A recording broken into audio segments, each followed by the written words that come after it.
Et si le désert algérien abritait l'une des 300 meilleures universités du monde? Ce n'est pas une provocation, c'est un fait, publié noir sur blanc dans un classement international que consultent chercheurs, ministères et étudiants du monde entier. L'Algérie vient de décrocher une place que peu attendaient, numéro 1 en Afrique, numéro 1 dans le monde arabe et une entrée dans le top 10 mondial en nombre d'universités classées.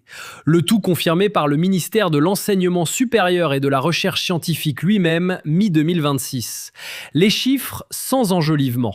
Le classement en question est le Times Higher Education Impact Rankings 2026, un outil qui évalue depuis 2019 la contribution des universités aux 17 objectifs de développement durable, ODD des Nations Unies.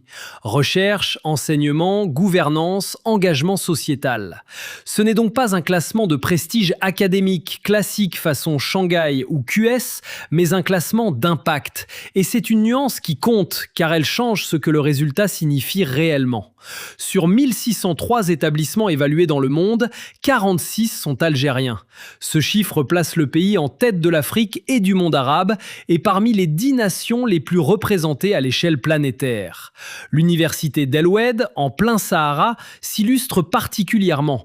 Elle intègre le top 300 mondial et grimpe même à la 34e place mondiale sur l'ODD numéro 1, celui de l'élimination de la pauvreté. Une performance à souligner, surtout venant d'un établissement du sud du pays, loin des pôles universitaires historiques du nord. Suivent les universités de Msila, El Bayad, Kenchela et Lagouat, elles aussi classées mondialement, confirmant que cette dynamique ne se limite pas à Alger, Oran ou Constantine. Ce que cette nouvelle dit vraiment. 3 lectures s'imposent. D'abord, l'université reste le laboratoire du futur. C'est là que se forment les médecins, ingénieurs et chercheurs de demain. Une reconnaissance internationale, même sectorielle, envoie un signal positif sur la capacité du pays à former localement. Ensuite, ce résultat vient contredire un discours répandu sur le déclin supposé de l'enseignement supérieur algérien. Les chiffres, eux, montrent une présence solide et diversifiée sur la scène internationale, du nord au sud, des grandes métropoles aux villes de l'intérieur. Enfin, c'est un message d'espoir concret. La réussite peut se construire ici, à El-Oued, à Msila, à Lagouat, sans obligation de partir à l'étranger. La nuance qu'un bon journalisme doit apporter. Se réjouir, oui. S'aveugler, non. Ce classement mesure un impact sociétal et des objectifs de développement durable, pas la qualité globale de la recherche fondamentale, ni l'employabilité des diplômés, ni les conditions réelles d'études sur le terrain. Le confondre avec un classement académique généraliste, type classement de Shanghai, serait trompeur. Le vrai défi reste entier, moderniser les infrastructures, renforcer les moyens de la recherche et surtout retenir les talents formés localement plutôt que de les voir partir faute de débouchés à la hauteur de leur qualification. Une bonne place au classement ne vaut rien si les meilleurs diplômés quittent le pays faute de perspective.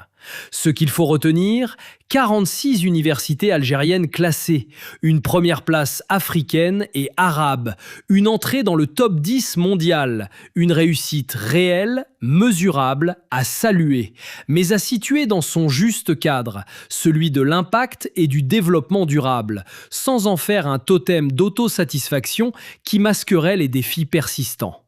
À vous de jouer. Cette performance mérite d'être connue, pas seulement célébrée en commentaire, mais partagée avec des faits vérifiés. Relayez cette information, mais accompagnez-la de son vrai contexte. C'est un classement d'impact, pas un totem absolu.